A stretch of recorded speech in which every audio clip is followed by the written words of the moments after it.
si vous étiez infecté par un mystérieux fluide et que vous deveniez le premier hybride humain-alien? Que feriez-vous? Vous venez de vous transformer en le plus grand ennemi de l'humanité. Je vais donc vous expliquer les erreurs commises, ce que vous devriez faire et comment battre l'invasion extraterrestre dans District 9. Cet homme est sur le point de devenir le criminel le plus recherché du monde. Lors d'une interview sur les affaires extraterrestres, cet homme bien habillé, Vickers, explique qu'il est chargé de maintenir des relations stables entre les humains et les extraterrestres. Ses subordonnés racontent l'histoire de l'invasion extraterrestre. Dans un premier temps, le vaisseau mère extraterrestre a atterri juste au-dessus de Johannesburg et il a plané au-dessus de la ville pendant des mois. Le gouvernement sud-africain a décidé qu'il n'avait pas d'autre choix que d'ouvrir physiquement le vaisseau lui-même. En pénétrant dans le vaisseau, les équipes en charge de l'ouverture ont découvert quelque chose qui a bouleversé le monde à tout jamais. Quand ils ont braqué leurs torches, ils ont découvert des milliers de créatures extraterrestres piégées dans le vaisseau mère. Ne sachant pas quoi faire, le gouvernement a placé les extraterrestres dans un camp temporaire. Mais le camp s'est vite transformé en un bidonville militarisé et le chaos du District 9 a alors commencé. Leur maintien sur Terre coûtant une fortune, les extraterrestres ont commencé à être rejetés par les humains et sont devenus une nuisance pour la population de manière générale.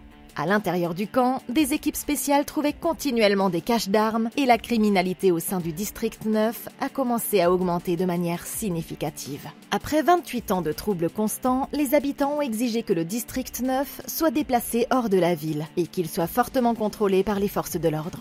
Cependant, le gouvernement sud-africain avait besoin d'un peu d'aide extérieure. Il a alors fait appel à une organisation appelée le Multinational United, MNU, dans le but de déplacer le camp extraterrestre à 200 km de Johannesburg. Le MNU a décidé de faire signer une décharge à chaque extraterrestre et de les expulser de leur ancienne résidence dans les 24 heures, en confiant à Vickers le soin de s'occuper des extraterrestres indisciplinés. Des militaires lourdement armés se sont ensuite préparés à expulser les immigrants. Vickers explique que les extraterrestres ne conçoivent pas le concept de propriété, ce qui impliquera qu'ils devront faire une démonstration de force s'ils veulent les convaincre d'accepter les conditions qui leur sont imposées. En pénétrant dans le camp, ils sont accueillis par des milliers de manifestants locaux qui en ont marre de la criminalité et des perturbations que les aliens ont causées dans leur ville. Les forces armées se feraient un passage à l'intérieur pour faire signer l'avis d'expulsion aux extraterrestres. Mais ces extraterrestres-là ne se laisseront pas faire aussi facilement. Ils se préparent à ouvrir les portes et à affronter les dangereuses créatures, quand tout à coup, tout bascule. Ils évitent de justesse des coups de feu et voient cet extraterrestre tenter d'échapper aux forces armées. Vickers frappe à une des portes des aliens et tente d'obtenir une signature de la créature. Celle-ci jette l'avis d'expulsion par terre et il commence rapidement à réaliser que ça va être beaucoup plus difficile qu'il ne l'avait imaginé. Il se dirige ensuite vers un autre extraterrestre qui est en train de manger le pneu du véhicule blindé. Un soldat pousse l'extraterrestre pour qu'il arrête, mais c'est alors que la créature repousse le soldat d'un coup de pied, le projette en l'air et lui arrache le bras. Entendant le vacarme, d'autres aliens arrivent pour voir ce qui se passe. Vickers panique et ordonne aux soldats de ne pas tirer. Et c'est alors qu'il lance de la nourriture pour chat, pour distraire les extraterrestres et disperser ainsi la foule. Ok, c'est la pire façon de gérer cette situation. Ça fait plus de 20 ans et il est déjà clair que ces humains ne savent absolument rien sur les extraterrestres, même après tout ce temps. Pendant le trajet en hélicoptère, Vickers a expliqué à tout le monde que les aliens ne comprenaient pas le concept de propriété. Mais dès leur entrée dans le camp, on peut voir ces deux créatures se battre pour un pneu en caoutchouc. Vous pouvez penser que ce n'est pas grand-chose, mais ça réfute complètement sa théorie. Ils ne se battraient pas pour quoi que ce soit s'ils ne pensaient pas tous les deux avoir un droit de propriété sur cet objet. Pire encore, s'ils ne comprenaient vraiment pas ce concept, ils ne verraient aucun problème à se faire expulser parce qu'ils ne considéreraient pas les cabanes du camp d'immigration comme étant les leurs, même après 20 ans. La raison pour laquelle ce détail est important, c'est que si une organisation aussi importante que le MNU ne comprend pas les extraterrestres, même sur cette caractéristique particulièrement évidente de leur espèce, ça signifie qu'ils n'ont eu pratiquement aucune interaction avec eux au cours des 2 décennies écoulées. Ils ont si mal supervisé les choses que même sans avion, les extraterrestres sont même parvenus à introduire clandestinement leur technologie extraterrestre dans la zone de peuplement. Et ça n'a pu se produire que quand les militaires les escortaient depuis le vaisseau mère jusqu'à la Terre. Un tel oubli est une grave erreur. Et si vous regardez bien ce que ces choses sont capables de faire, vous vous rendrez compte qu'il s'agit d'un risque immédiat pour la sécurité de l'ensemble de la race humaine. C'est pourquoi nous devons adopter une approche très différente si nous ne voulons pas que la situation se transforme en une véritable catastrophe. Il y a quelques observations très intéressantes que nous pouvons faire dès le départ. Tout d'abord, quand ils ont pénétré dans le vaisseau mère, nous pouvons voir qu'il y a littéralement des millions d'extraterrestres mal nourris qui étaient coincés à bord sans aucun moyen de survivre. mais qui ne se sont pas échappés pendant 3 mois entiers. Ça ne peut que signifier qu'il y a un problème avec leur vaisseau et qu'ils ne parviennent pas à le réparer. Il y a aussi beaucoup trop de créatures à bord pour qu'on puisse considérer qu'il s'agisse là d'un vaisseau normal qui vient de se retrouver en détresse. En effet, un vaisseau qui voyage dans l'espace dispose d'une technologie très avancée et se perdre n'est pas quelque chose de concevable. Ça signifie qu'il ne s'agit pas d'une banale avarie, mais d'un exode. Une communauté tout entière, voire une espèce tout entière, est réunie ici. Et il se peut qu'elle ait été envoyée ici par une autre espèce ou qu'elle ait perdu sa planète d'origine et qu'elle n'ait nulle part ailleurs où se réfugier. Ça les place très bas dans la hiérarchie des espèces intergalactiques, et nous pouvons donc raisonnablement supposer que personne ne viendra les sauver. Il n'y a pas d'autres vaisseaux mères à leur recherche et il n'y aurait donc pas de conséquences à éliminer cette espèce. Attention, je ne suggère absolument pas un génocide, mais si la survie de toute notre espèce est menacée, nous devons envisager les situations les plus extrêmes et nous y préparer avant qu'il ne soit trop tard. Si c'était moi qui avais dirigé l'opération, au lieu de les ramener tous sur Terre, je les aurais gardés en quarantaine à l'intérieur de leur propre vaisseau et je leur aurais apporté de la nourriture. À partir de là, nous aurions pu fouiller chaque créature, confisquer leurs armes et leurs technologies et les étudier afin qu'ils ne représentent aucune menace pour l'espèce humaine. Il aurait été beaucoup plus facile de voir si un extraterrestre tente de s'échapper et de descendre sur Terre, plutôt que de dépenser l'argent des contribuables pour les surveiller au sol. Et en plus, ça aurait contenté les citoyens. Ensuite, nous aurions pu étudier leur technologie et envoyer des équipes pour travailler avec les extraterrestres afin de les aider à réparer leur vaisseau. Le tout à partir de leur propre base. Cette stratégie aurait nécessité beaucoup moins de ressources. Et s'ils avaient pris ces mesures simples dès le départ, Vicus ici présent n'aurait même pas eu besoin d'expulser des millions d'extraterrestres vers une partie reculée du pays. Vicus continue de négocier avec les habitants, troquant de la nourriture pour chats contre leur consentement à s'en aller. Cependant, les extraterrestres restent extrêmement difficiles à gérer, et ils ne réagissent que quand on les menace avec brutalité. Le MNU décrit en détail les activités de marchands d'armes nigérians au sein du District 9. Ceux-ci organisent des escroqueries avec les extraterrestres, et ils causent encore plus de problèmes à la colonie. L'homme à l'allure effrayante, Obesanjo, dirige les opérations, et Vicus demande à ses collègues d'éviter tout contact avec eux. Il frappe à la porte d'un autre habitant, et quand il ouvre la cabane, il y trouve un site de nidification d'œufs d'extraterrestres. Stupéfait, il montre aux autres comment les extraterrestres insèrent des tuyaux dans leurs œufs pour les faire grandir. Il retire les tuyaux des œufs et montre également comment ils meurent si les bébés ne sont pas nourris en permanence. Pour finir, il fait appel à une autre équipe pour mettre le feu à la cabane, tuant des dizaines de leurs petits. Dans une autre maison, ces 2 aliens font passer ce liquide dans une passoire et le déposent dans un dispositif spécial.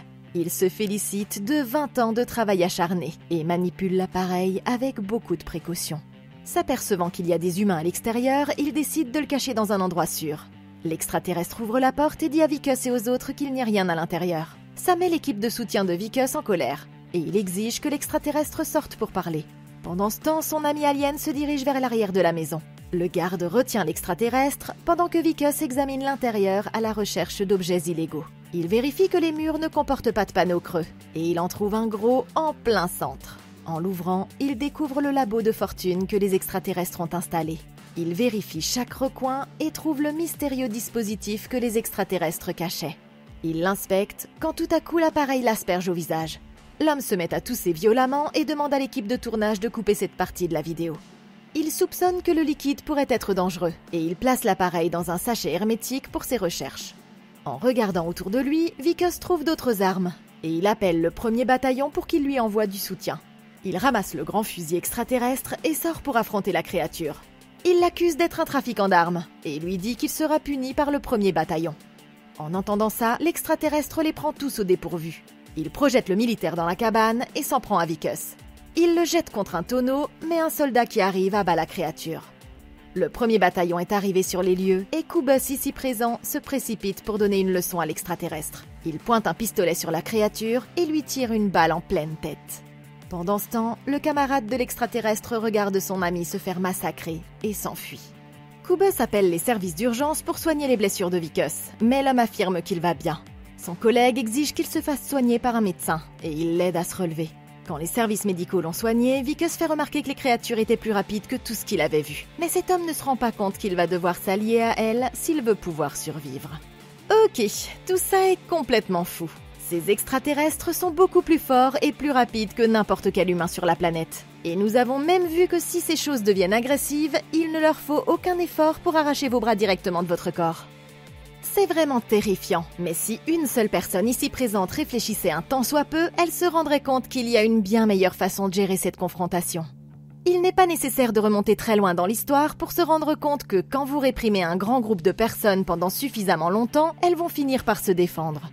Après plus de 20 ans et avec 1,8 million de créatures, un soulèvement est tout à fait envisageable. Ça n'aide pas non plus qu'ils aient déjà des armes bien plus puissantes que les nôtres. Et si cette situation se transformait en champ de bataille, ils seraient capables de nous éliminer en quelques jours. Ce qui rend la situation encore plus terrifiante, c'est que vu qu'il s'agit de créatures extraterrestres, nous devons supposer que leur biologie pourrait être extrêmement dangereuse pour nous les humains. Ils pourraient être porteurs de bactéries et de virus étrangers contre lesquels nous n'avons pas d'anticorps. Et comme Vicus vient justement d'en faire l'expérience, ça pourrait poser un énorme problème à tous les habitants de la planète. Le fait que personne n'ait envisagé de procédure de quarantaine est une énorme négligence. Mais la bonne nouvelle, c'est que nous pouvons utiliser cette même menace à notre avantage. Je prendrai comme modèle ce que les Espagnols ont fait en Amérique du Sud. Au XVIe siècle, ils ont parcouru le monde pour cartographier les côtes. Et quand ils ont rencontré les civilisations indigènes, ils les ont infectées avec la variole. La population n'était pas immunisée contre ce virus. Et en l'espace de 100 ans, des civilisations entières ont été rayées de la surface de la Terre. C'est absolument tragique. Mais dans cette situation, c'est une stratégie que nous ne pouvons pas ignorer. Parce qu'il est question de la survie de l'espèce humaine. C'est pourquoi si c'était moi, à leur place, je capturerais un des résidents et je commencerais à chercher lequel de nos virus humains pourrait être capable d'infecter leur biologie et de réduire suffisamment la population pour garder le contrôle. Maintenant, un des problèmes de cette stratégie, c'est qu'à notre connaissance, aucun virus n'a été découvert qui puisse infecter des organismes différents des super-règnes, qui sont les divisions les plus élevées des êtres vivants et qu'on appelle aussi des domaines. Ça signifie qu'un virus capable d'infecter un hôte humain pourrait potentiellement infecter n'importe quelle autre plante, mammifère ou même champignon, mais ne pourrait pas infecter une archée ou une bactérie, parce que ce sont des organismes unicellulaires. La bonne nouvelle, c'est que ces créatures ne sont absolument pas unicellulaires, et même si leur biologie n'a que très peu de choses en commun avec nous, elles semblent avoir beaucoup de similitudes biologiques avec une crevette. Dans cette optique, je chercherai un virus mortel qui a des antécédents d'épidémies mortelles dans le royaume des crustacés. Et il n'y a rien de plus grave que la maladie des points blancs.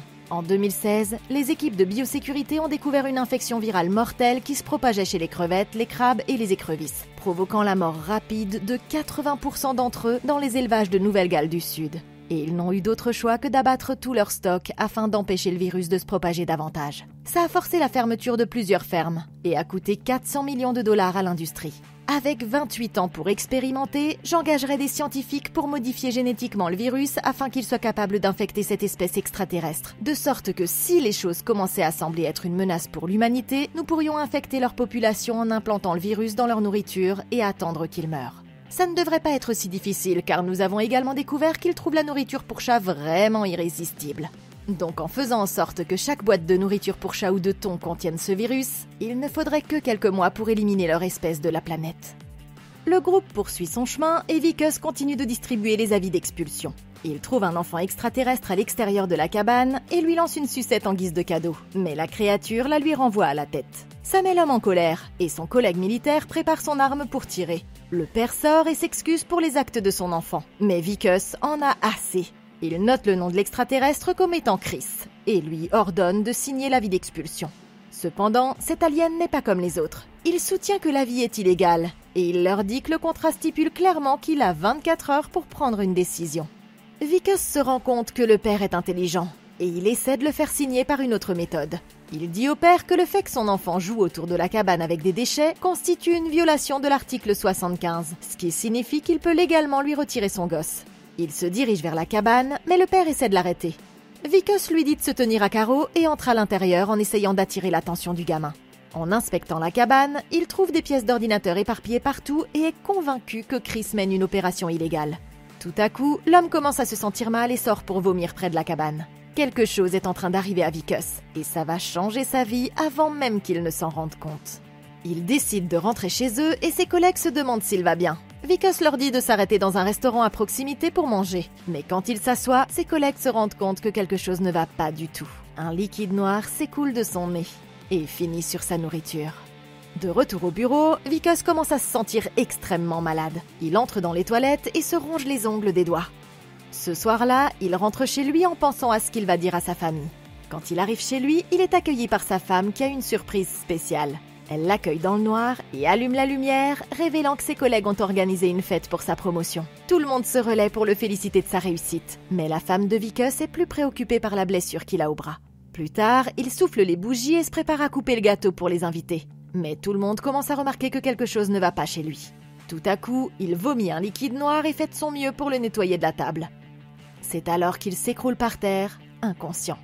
À l'hôpital, le médecin coupe ses bandages pour mieux voir ses blessures, mais quand il ouvre le pansement, une main extraterrestre apparaît à l'intérieur. Vickers commence à paniquer, exigeant une explication sur ce qui se passe. Le médecin lui dit de se calmer et lui met un masque pendant qu'il appelle de l'aide. Sa femme remarque que des soldats entrent en courant dans le bloc médical de Vickers et se précipitent pour voir ce qui se passe. Un soldat l'empêche de s'approcher de l'action et elle voit son mari être emmené dans un sac mortuaire. Il le transporte au QG du MNU et les médecins commencent à opérer son bras infecté. Ils trouvent le dispositif secret caché dans sa veste et Vickers reste allongé ici, impuissant et mourant alors que le MNU observe son état. Ok, ces gens l'ont bien cherché. Tout d'abord, si vous venez d'être contaminé par une substance extraterrestre qui vous fait vomir et dégouliner un liquide noir par le nez, la dernière chose que vous voudriez faire, c'est de rentrer chez vous pour infecter le reste de votre famille et de vos amis. C'est complètement stupide et il aurait dû être immédiatement clair pour cet homme qu'il devait se mettre en auto-quarantaine. Maintenant, le problème, c'est que s'il se présente à l'établissement médical, il est fort probable qu'il sera soumis à des expériences et qu'il perdra tout contrôle sur la situation. C'est pourquoi si c'était moi à sa place, j'éviterais complètement les institutions gouvernementales et je chercherais de l'aide auprès des extraterrestres. Bon, il est évident que jusqu'à présent, nous n'étions pas dans les meilleurs termes avec ces gens. Mais l'avantage ici, c'est que Vickers a beaucoup de pouvoir. Et s'il est guéri, l'homme serait en mesure d'aider la race extraterrestre à s'échapper. Ou alors, il pourrait mener une vie confortable sur Terre en totale autarcie. Si quelqu'un possède la technologie nécessaire pour nous aider à trouver un remède, ce sera eux. Parce qu'ils savent exactement ce qu'est ce liquide noir. Ils ont fait les poubelles pendant 20 ans pour le rassembler dans cette capsule. Et le fait d'avoir un haut responsable du MNU sous leur contrôle serait une monnaie d'échange majeure pour la race extraterrestre s'ils devaient négocier leur survie. Ils ont tout intérêt à nous aider à rester en vie. Et franchement, c'est la seule possibilité qui s'offre à nous si nous voulons être guéris. Cela dit, il y a d'autres avantages que cette maladie nous donne, et que nous devrions commencer à considérer un peu plus sérieusement. Aussi effrayant que ça puisse paraître, il semble que plus cette maladie avance, plus notre biologie se transforme en ces créatures extraterrestres. Ça signifie qu'à l'intérieur de nous se trouve un virus extraterrestre qui fait muter chacune de nos cellules. Mais la bonne nouvelle, c'est que ça pourrait être à notre avantage et être utilisé comme une arme contre d'autres humains. Si d'autres personnes sont confrontées à la même situation, nous ne serons pas la seule monnaie d'échange. Et plus il y aura de personnes puissantes à sauver, plus nous aurons de chances que ces organisations nous aident à résoudre le problème. En gardant ça à l'esprit, j'organiserai une réunion avec le chef du MNU et autant d'autres hauts responsables du gouvernement que notre autorité nous le permettra. Et je m'assurerai de les infecter tous avec le virus. Ça va énerver beaucoup de monde. Et nous pourrions même être jugés pour terrorisme biologique. Mais pour l'instant, nous devons penser à la survie pure et simple. Et ça forcerait l'humanité à s'attaquer au problème au lieu de nous balayer sous le tapis. Les médecins injectent un forêt dans son bras alien et regardent l'homme hurler à l'agonie. Les responsables du MNU observent calmement depuis la salle de surveillance et font remarquer que sa forte réaction à la douleur signifie que ses nerfs ont fusionné et qu'il se transforme à toute vitesse. Poursuivant leurs expériences, ils fixent différentes armes extraterrestres au nouveau bras de Vickers et sont stupéfaits par ce que la technologie extraterrestre est capable de faire, donnant à Vickers de nouvelles cibles à abattre à chaque fois qu'il lui donne une nouvelle arme. Terrifié, l'homme dit aux responsables du MNU qu'il ne tirera plus tant qu'ils ne lui auront pas dit où se trouve sa femme. Mais les responsables s'en contrefichent. La dernière cible qu'ils choisissent est un extraterrestre vivant. Vickers refuse de tirer sur la créature, les suppliant de lui donner autre chose. Mais il n'a pas le choix. À 3, il est forcé d'appuyer sur la gâchette alors que le sang de l'extraterrestre éclabousse toute la pièce. Après les expériences, les responsables du MNU discutent de ce qu'ils peuvent faire avec Vickers. Ils sont fascinés par son ADN, mais ils vont devoir vivisecter son corps avant qu'il n'achève sa transition en extraterrestre. Vickers les supplie de ne pas le faire, mais le MNU est déterminé à prélever chaque partie de son corps pour la recherche.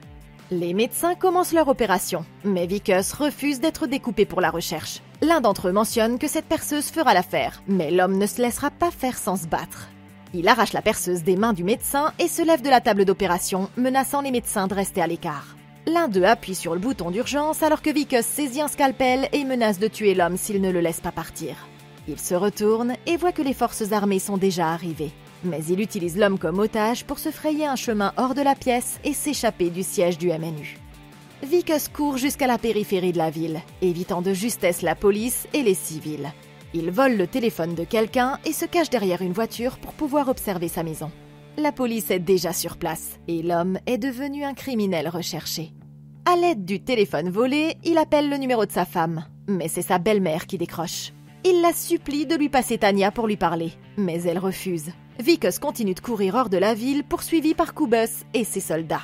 Il se retrouve dans un restaurant en train de commander de la nourriture, mais il est interrompu par un flash info avisant les clients du restaurant qu'il s'est livré à des activités illégales avec des aliens et qu'il est hautement contagieux. C'est évidemment un mensonge, mais la caissière s'enfuit et les clients commencent à sortir du restaurant tandis que Vickers prend les restes qu'il peut trouver avant de se précipiter dehors. Plus tard dans la journée, il essaie à nouveau d'appeler le téléphone de sa femme, mais il n'y a pas de réponse. C'est alors qu'il entend une voiture de police venir dans sa direction. Alors il se cache dans les hautes herbes pour éviter d'être repéré. N'ayant plus d'autre choix, il décide de se diriger vers le seul endroit où personne ne le recherchera jamais, le District 9.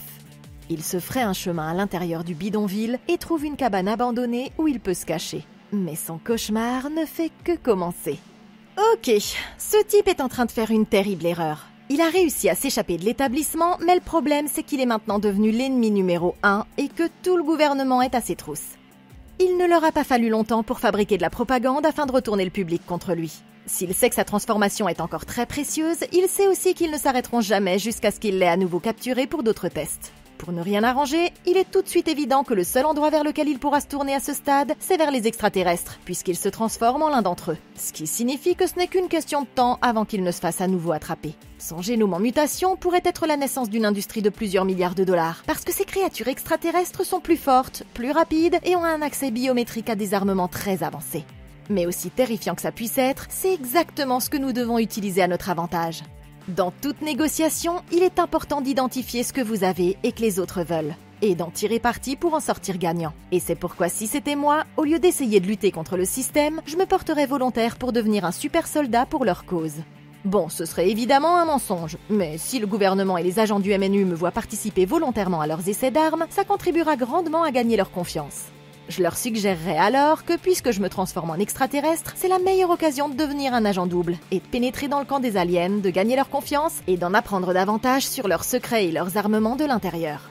N'importe quel opportuniste travaillant pour le complexe militaro-industriel reconnaîtrait immédiatement la valeur de cette stratégie. Et le fait d'avoir un homme à l'intérieur pour profiter au maximum de la situation obtiendrait facilement l'aval de tous ceux qui voudraient faire des bénéfices. Maintenant, le problème avec cette stratégie, c'est qu'ils ne me relâcheront pas tant que je ne me serai pas complètement transformé. Et ça va craindre. Même si nous y réfléchissons à 2 fois, c'est pas une fatalité. En ce moment même, le liquide noir transforme toutes mes cellules en une forme de vie différente. Et aussi choquant que ça puisse paraître, c'est techniquement possible. Depuis plus d'une décennie, des expériences ont montré avec succès que n'importe quelle cellule adulte peut être modifiée pour avoir les propriétés de cellules souches embryonnaires grâce à ce qu'on appelle la reprogrammation génétique.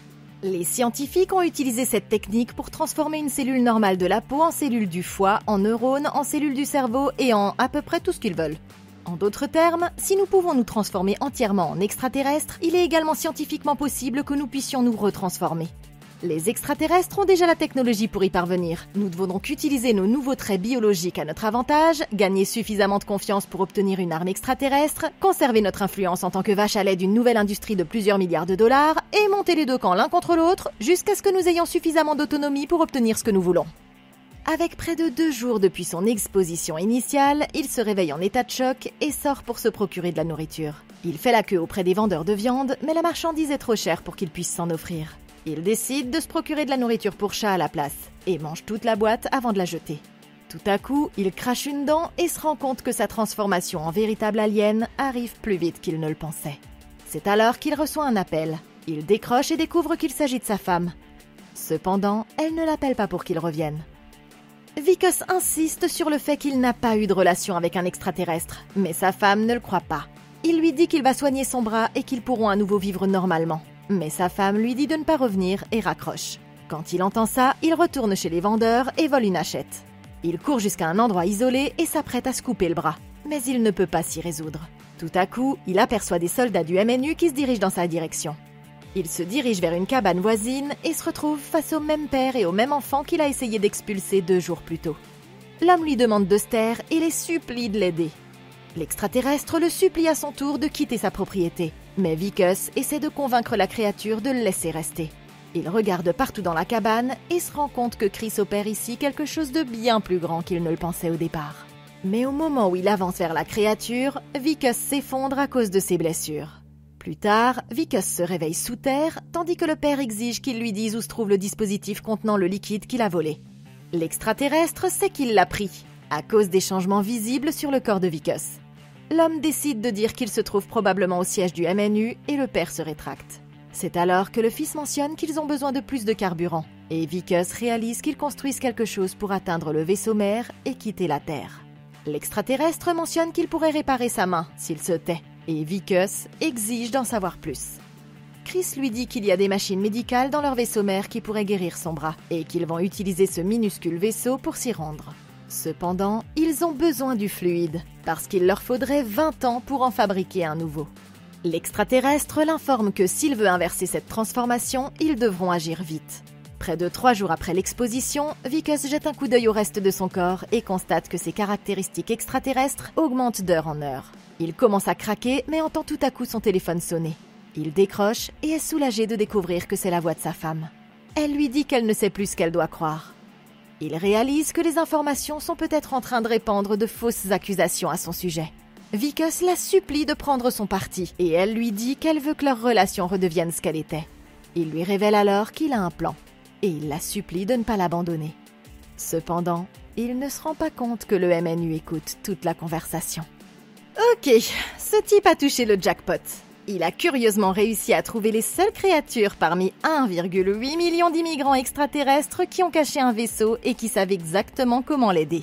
Le problème, c'est que ces extraterrestres ont dû récupérer et accumuler des petits morceaux de leur propre technologie pendant 20 ans juste pour avoir assez de carburant pour pouvoir atteindre le vaisseau mère. Et cet idiot a réussi à tout perdre. Maintenant, il est compréhensible que Chris soit furieux que son plan d'évasion ait été gâché. Rappelons que nous avons aussi essayé de l'intimider pour qu'il signe des papiers d'expulsion et menacé de lui enlever son enfant. Alors il a toutes les raisons de vouloir notre mort. Cela dit, cet extraterrestre n'a aucun autre moyen de récupérer son carburant sans notre aide. Et ça nous donne un avantage indéniable. Notre seul choix est d'infiltrer le bâtiment du MNU pour le récupérer, parce qu'il n'y a aucune chance que le gouvernement le ressorte maintenant qu'ils l'ont dans leur labo.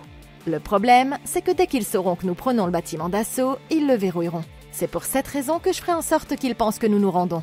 Pour l'instant, nous savons tous que Vicus est en train de se transformer en extraterrestre. Mais ce qu'ils ne savent pas, c'est combien de temps il faut pour que la transformation soit complète. C'est pourquoi si c'était moi, je dirais à Chris de se rendre au MNU en prétendant être moi. Les soldats et les scientifiques n'auront aucun moyen de déterminer qu'il ment. Et ils devront le croire sur parole jusqu'à ce qu'il trouve une autre méthode pour confirmer son histoire. Nous devons également nous attendre à ce que tout appel téléphonique passé avec l'épouse soit sur écoute. Alors je lui dirai lors de cet appel que je suis à quelques heures seulement de me transformer complètement et que je n'ai pas d'autre choix que de me rendre dans 3 heures à la condition qu'ils me ramènent dans le labo pour continuer leurs expériences. Ensuite, pendant que tous leurs agents seront attirés par la diversion, nous pourrons entrer dans le bâtiment les armes à la main et nous emparer du fluide. Le problème majeur de cette stratégie, c'est que le MNU est une organisation fortement militarisée. Ils ont des soldats, des tanks, des hélicos et une quantité infinie d'armes à leur disposition. Il sera pratiquement impossible de pénétrer dans le bâtiment si nous ne nous assurons pas avant qu'ils sont suffisamment éloignés pour éviter la puissance de leurs forces. Pour ce faire, je leur dirai que les gangs nigérians me retiennent en otage et qu'ils doivent venir me chercher. Si le plan réussit, ils éloigneront leurs chars du bâtiment du MNU pour les placer dans la zone de peuplement, ce qui nous permettra de nous infiltrer dans le bâtiment avec moins de résistance. Ça peut sembler contre-intuitif, mais la raison pour laquelle c'est la meilleure stratégie, c'est que Vicus a beaucoup trop de valeur pour qu'ils l'abandonnent ou le tuent, surtout s'ils savent qu'il lui reste un peu de sa biologie humaine. Et deuxièmement, Chris ne connaît pas le bâtiment, mais Vicus le connaît puisqu'il y travaillait. Ça le rend donc beaucoup plus utile pour une tentative de sauvetage s'il est capturé, mais aussi pour trouver le dispositif. Cette stratégie leur donne une bien meilleure chance de prendre les agents par surprise, de prendre d'assaut le bâtiment avec une technologie extraterrestre surpuissante et de voler le carburant avant que quiconque ne puisse réagir à temps. Vicus rend visite au père qui est toujours avec son fils, pour lui dire qu'ils doivent prendre d'assaut le siège du MNU. Surpris par son changement d'avis, le père lui dit que ce serait peut-être une bonne idée d'abandonner. C'est alors que Vicus mentionne qu'il sait où se procurer des armes extraterrestres. Il se rend au repère des trafiquants nigérians et demande s'il peut acheter des armes. Le gangster rigole et lui montre un article de journal qui parle de sa cavale. Vicus devient tout à coup plus sérieux et il dit au gangster qu'il sait qu'il cache des armes illégales. l'homme sort une arme et lui ordonne de s'asseoir. Il déplace le chef sur une chaise roulante et Vicus continue de demander à leur acheter leurs armes. Le chef l'attrape et lui enlève ses vêtements pour voir son bras extraterrestre. Il le pique avec la pointe de son couteau, goûte le sang de Vicus et dit à ses hommes de main qu'il veut ce bras pour lui seul. Il le relève et le frappe dans le dos. C'est alors qu'il remarque une arme extraterrestre sur le côté. Il s'en empare et fait exploser les gangsters grâce à ses pouvoirs uniques. Il demande à tout le monde de déposer leurs armes et de les mettre dans un sac. Une fois que les hommes sont désarmés, l'homme s'échappe de la cachette tandis que le chef promet de le retrouver. Au même moment, les forces du MNU se rapprochent du district 9 avec pour seul objectif de capturer Vicus. Les soldats fouillent la cabane du père mais ne trouvent personne à la maison. L'un d'entre eux appelle Koubus, qui insiste sur le fait qu'il retrouvera le fugitif. Tout à coup, le bâtiment du MNU explose et tous les employés commencent à évacuer. Vicus et le père prennent d'assaut le bâtiment, passent par la sortie de secours et se dirigent vers la zone souterraine. Ils trouvent le labo et constatent que la porte est verrouillée. Il entre un code d'accès et parvient à l'ouvrir. Tout à coup, il se fait tirer dessus à balles réelles avant de faire exploser l'homme en morceaux. Une fois dans le labo, Vicus demande au père de vérifier la moindre boîte à la recherche du récipient de fluide. C'est alors qu'il repère le fluide caché dans une vitrine en verre. Il casse le verre et s'en empare, puis demande au père de partir immédiatement. Tout à coup, on leur tire dessus et ils sont obligés de se mettre à l'abri. Vicus se défend et demande au père de l'aider à sortir. Chris court jusqu'à une table voisine et fabrique une bombe de fortune. Il court dans le couloir et le père jette la bombe dans le mur, dégageant ainsi un passage vers le parking. En volant une voiture blindée, Vicus les conduit hors du QG du MNU. Il retourne au district 9, pendant que Koubus et ses hommes leur tirent dessus depuis le ciel. Ils sortent du véhicule et se précipitent dans la cabane du père. L'extraterrestre demande à son fils de préparer le vaisseau et commence à se mettre au travail. Vicus en profite alors pour demander combien de temps il lui faudra pour pouvoir guérir son bras. Mais c'est alors que l'extraterrestre admet qu'il lui faudra 3 ans avant de pouvoir s'occuper de Vicus, parce que son objectif premier est de sauver tous ses frères extraterrestres qui sont piégés ici sur Terre. En entendant cette nouvelle, Vicus s'emporte contre lui, attrape un morceau de bois et le balance sur Chris, ce qui l'assomme. Il s'empare du liquide et se rend sous terre pour démarrer le vaisseau lui-même. Mais Koubus et ses hommes arrivent peu après à la cabane et exigent du père qu'il leur dise où est parti Vicus. Ok, c'est la dernière chose que nous voulions entendre. Chris s'est joué de nous pendant tout ce temps. Et même s'il y a vraiment des machines médicales sur le vaisseau mère qui pourraient nous aider à retrouver notre forme humaine, 3 ans, c'est une durée d'attente inacceptable. Mais c'est certainement pas un motif de désillusion totale. Parce que 3 ans en tant qu'extraterrestre, c'est toujours mieux qu'une éternité. Bien que ce soit quand même une décision qui donne froid dans le dos. Cela dit, tout ce qu'il nous reste à faire pour l'instant, c'est de monter à bord du vaisseau. De là, nous serons beaucoup mieux protégés et à l'abri des agents du MNU qui nous traquent qu'en restant ici. Et avec le temps, nous pourrons peut-être trouver d'autres moyens de convaincre cette créature qu'il est dans son intérêt de nous ramener à l'état d'humain pour obtenir ce qu'elle veut. Une fois que nous aurons atteint le vaisseau, l'un des moyens d'y parvenir est de faire remarquer qu'une fois que le vaisseau de transport aura quitté le sol, il ne pourra plus jamais revenir sur Terre. Le gouvernement l'abattra dès qu'il quittera la baie d'amarrage. Et compte tenu de l'espace à l'intérieur du vaisseau, il ne pourrait contenir que 10 extraterrestres à la fois. Avec 1,8 million d'entre eux encore installés sur Terre, il faudrait 180 000 voyages pour tous les ramener à bord. Avec une telle fréquence d'activité, il est impossible que l'armée reste les bras croisés. Même s'ils veulent qu'ils partent, ils savent aussi à quel point ces créatures sont une menace pour eux. Et ils s'assureraient que toute évacuation officielle de la planète soit gérée et surveillée par le plus grand nombre possible de forces armées. Il faut également noter que toute la colonie est en train d'être expulsée vers une autre partie du pays, et que leur vaisseau mère est censé être en panne. Quand vous rassemblez toutes ces informations, ce plan ne tient tout simplement pas la route, et ça pourrait signifier qu'il y a quelque chose que l'alien nous cache encore. Il est important de se rappeler que cet extraterrestre a travaillé dur pendant 20 ans pour collecter juste assez de carburant pour pouvoir atteindre le vaisseau mère. Et pourtant, il prévoit quand même d'effectuer 180 000 voyages au cours des 3 prochaines années, en emmenant 10 extraterrestres à la fois, alors qu'il avait tout juste assez de carburant pour lui seul. Vous vous dites peut-être qu'ils doivent avoir plus de liquide noir sur le vaisseau mère. Mais si c'est le cas, alors il faut se demander pourquoi ils n'ont pas réussi à en ramener plus sur Terre dès le départ. Prétendre qu'ils ont réussi à emporter des armes de pointe et un vaisseau de transport entier, mais qu'ils n'ont pas pu faire passer en contrebande des flacons de ce carburant noir, n'a absolument aucune logique. Chris ici est en train de nous raconter des bobards, et en le lui faisant remarquer, nous pouvons détruire ce faux récit et ça nous donnera une meilleure position pour négocier. Dans le vaisseau, Vicus dit à l'enfant que son père va bientôt descendre, et il se dirige vers le cockpit pour le faire démarrer. Il s'assoit et plonge sa main extraterrestre dans un liquide gluant, ce qui fait apparaître un écran. Tout à coup, le sol sous la cabane se met à trembler alors que Koobus et ses hommes sont obligés de s'enfuir. Ils regardent un petit vaisseau spatial émerger d'en bas, se dégager du sol et s'envoler. Koobus ordonne de tirer une roquette sur le vaisseau, ce qui fait redescendre l'appareil en catastrophe. Les soldats s'approchent prudemment du lieu du crash et Koobus se précipite à l'intérieur pour voir Vickers allongé sur le sol. Il l'emmène à l'extérieur et le fait monter dans le véhicule, prêt à le renvoyer au siège du MNU. Cependant, ils ne sont pas les seuls à en avoir après Vickers. Les trafiquants nigérians poussent une voiture enflammée devant eux pour leur barrer la route et ils tirent sur leur véhicule avec un lance-roquettes. Ils utilisent un pick-up customisé pour l'occasion pour renverser le véhicule de Koobus sur le côté. Et les trafiquants lancent une attaque à grande échelle. Koobus se baisse et riposte, mais il est repoussé et contraint d'appeler des renforts. Pendant tout ce temps, Vickers est toujours coincé dans le véhicule. Les trafiquants le trouvent, forcent la porte blindée et l'entraînent à l'extérieur. Vickers tente de résister, mais il est entraîné dans leur cachette. Il est ramené à leur chef qui lui dit qu'il veut son bras et qu'il n'acceptera aucun refus. Ses sbires le forcent à se mettre à terre et le chef lui dit qu'il veut manger son bras et se transformer comme Vickers. Les hommes de main s'apprêtent à lui couper le bras quand tout à coup ce robot s'allume et commence à tirer sur les trafiquants. Ils ripostent, mais leurs projectiles sont attrapés par le robot, ce qui vide toutes leurs munitions. Le robot tire une balle géante dans la tête du chef, le réduisant en miettes. Vickers se relève, terrifié par le robot, mais c'est alors qu'il s'ouvre et lui fait signe d'entrer.